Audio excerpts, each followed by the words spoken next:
यह एक सैमसंग की पीसीबी है, ठीक है।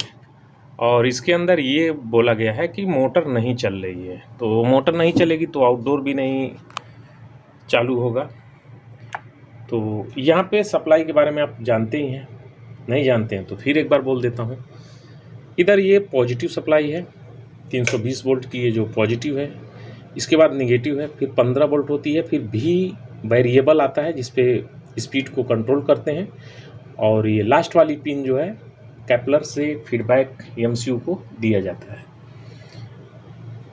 सबसे पहले आप एक मोटर रख लीजिए, अगर आपके पास मोटर है तो ठीक है, सेम मोटर है तो ठीक है, नहीं तो फिर ऐसे रख लीजिए। पैनासोनिक की है, स्पीड में अंतर आ सकता है, सिर्फ चेक करने के लिए तो आप चेक कर सकते हैं, कोई इशू नहीं है। इसमें रेड 320 वोल्ट, ब्लैक ग्राउंड रहता है, वाइट जो है 15 वोल्ट की सप्लाई देते हैं, और ये जो ब्लू है ये फीडबैक होती है, और ये वेरिएबल वोल्टेज इस पे आता है। ये वोल्टेज आएगा आपका 2 वोल्ट से लेकर के 6 वोल्ट 7 वोल्ट तक ये वेरी करता है। तो जितने पे ये फुल चले, लेकिन उतना नहीं आएगा क्योंकि एमसीयू कंट्रोल करेगा स्पीड को। तो जिस लेवल पे इसके अंदर प्रोग्रामिंग की हुई है यानी आईसी के अंदर, उसी के अनुपात में इसकी स्पीड को कंट्रोल करेगा। तो जब अगर जो दूसरा लगा लेते हैं जिसके पोल ज़्यादा हैं, तो अगर एक चक्कर में वो 3 बार काउंट करता है और इसमें लगी हुई मोटर एक चक्कर में 1 बार काउंट करती है, तो ये मोटर लगाएंगे तो ये स्लो चलेगी।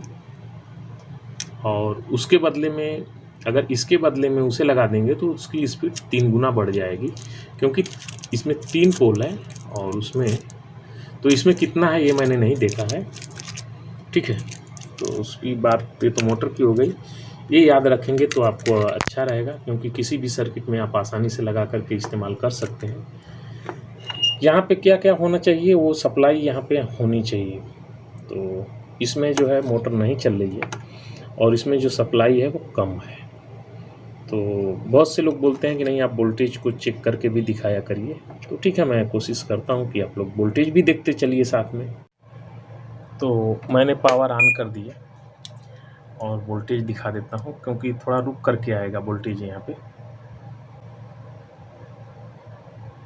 ये वोल्टेज थोड़ा रुक करके आएगा, क्योंकि जब तक एमसीयू सप्लाई नहीं देगा तो यहाँ पे वोल्टेज नहीं बनेगा।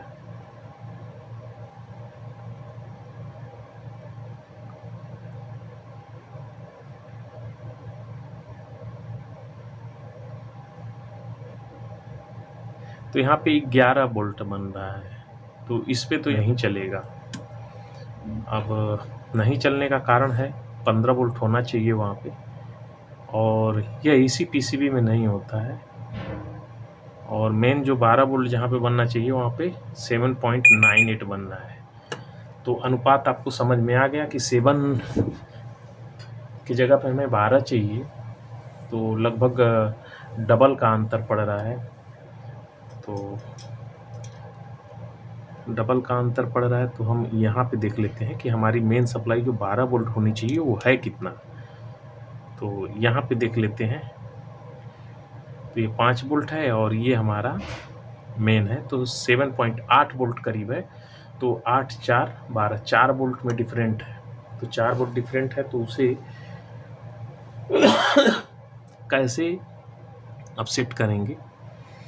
तो सबसे पहले तो हम इसकी जो कैपलर जो पावर सप्लाई की ही है, पावर सप्लाई बोले तो पावर सप्लाई का जो फीडबैक देता है उसको देखेंगे। तो यहाँ पे कुछ रेजिस्टेंस लगे हैं और यहाँ पे डायोड हैं ये सब। तो इनमें से कोई भी अगर जो अपनी वैल्यू चेंज करेगा तो इस पे फ़र्क पड़ जाएगा।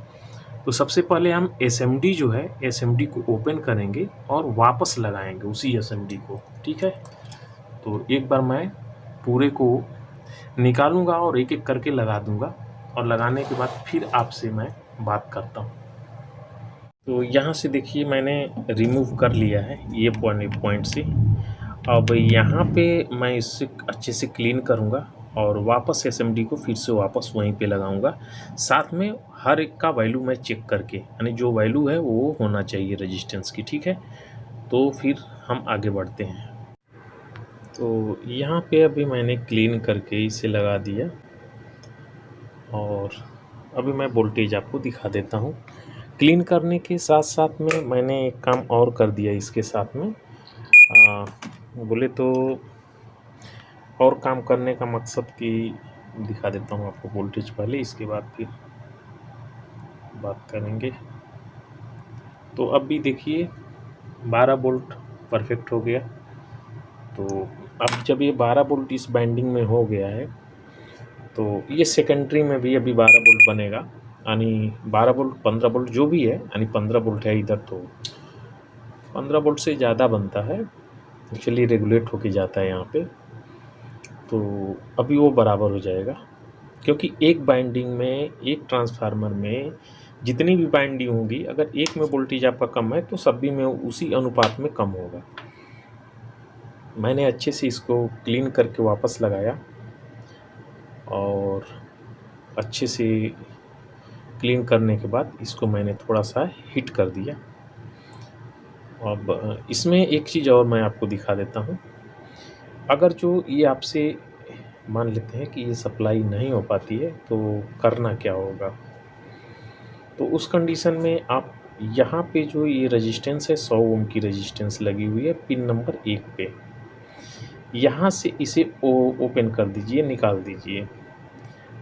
और एक जीनर डायोड ये सप्लाई से, यानी ये हमारी 12 वोल्ट है, ठीक है, और ये हमारा ग्राउंड है। तो ग्राउंड ऑलरेडी 2 पे आ चुका है यहाँ पे।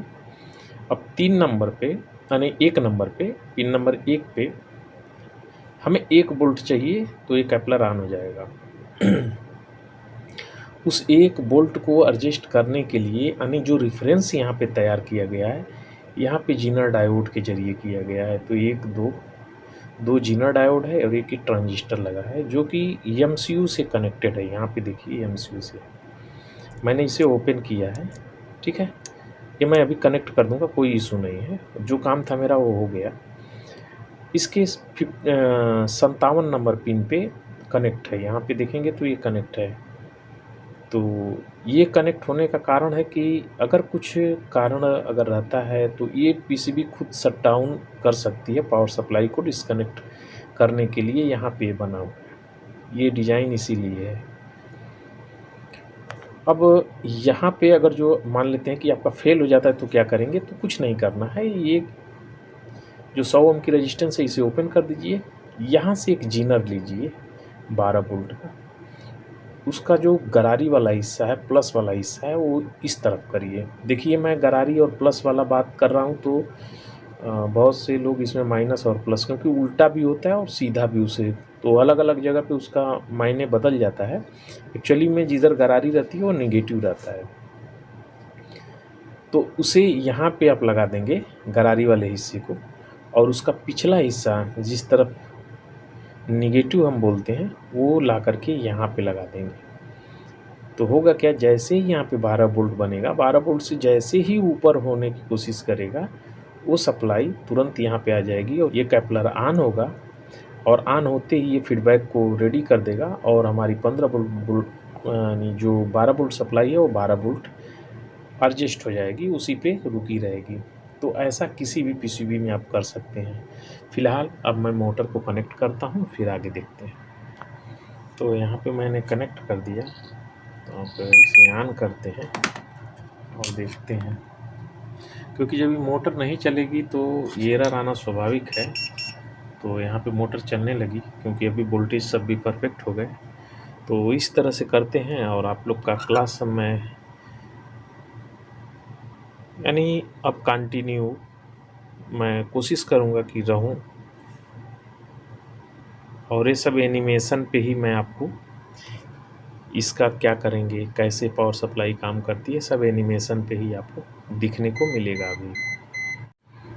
तो यहाँ पे मोटर चलने लगी, सब बराबर हो गया। तो चलिए नेक्स्ट वीडियो में फिर मिलते हैं।